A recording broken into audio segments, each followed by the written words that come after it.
semuanya sudah diperiksa oleh Propam maupun dari Itwasum, dan sampai dengan saat ini semuanya sesuai dengan ketentuan.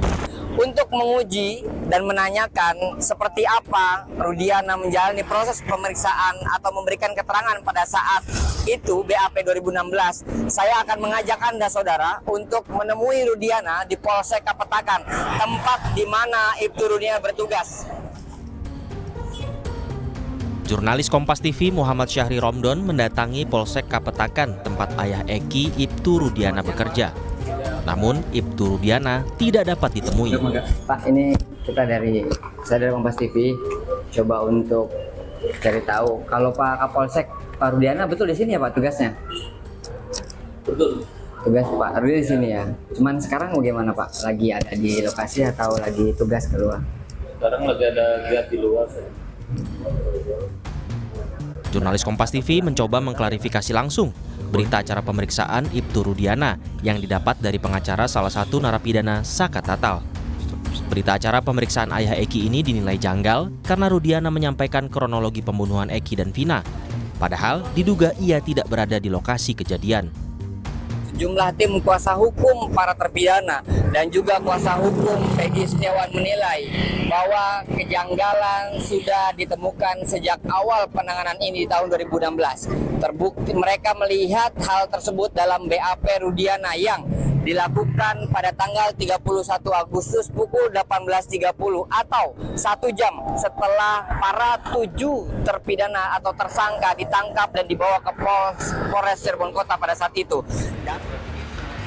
Kuasa hukum terpidana kasus pembunuhan Vina dan Eki, Saka Tatal, juga melaporkan Rudiana ke Mabes Polri terkait dugaan pelanggaran prosedur atas BAP yang ia buat 8 tahun silam. Dari awal memang kesalahan tidak dilakukannya pendampingan pengacara yang menurut pasal 56 KUHP wajib mereka sejak tanggal 31 sampai tanggal 16 tidak pernah ditahan. Kemudian bagaimana menafsirkan pembunuhan tersebut dengan tusukan dan lain sebagainya yang sesuai dengan dakwaan jaksa, padahal dalam visum atau otopsi tidak seperti yang diceritakan dalam kejadian tersebut.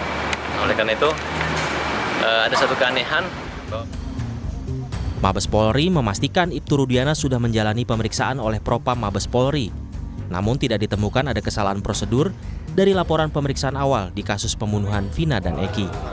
Penyidik awal dari Laka Lantas, kemudian ada yang nangani di TKP awal, terus ada Ibtu Rudiana sebagai ayah korban, semuanya sudah diperiksa oleh Propam maupun dari Itwasum, dan sampai dengan saat ini semuanya sesuai dengan ketentuan.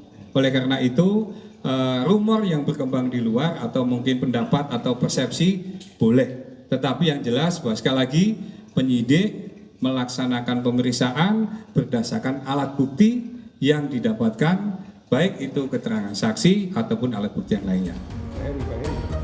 Sementara saat ini, polisi sudah menyerahkan berkas pemeriksaan tersangka yang disebut otak pembunuhan kasus Vina, Peggy Setiawan, ke Kejaksaan Tinggi Jawa Barat. Polisi menegaskan, penetapan tersangka Peggy Setiawan sudah disertai alat bukti yang cukup. Tim Liputan, Kompas TV.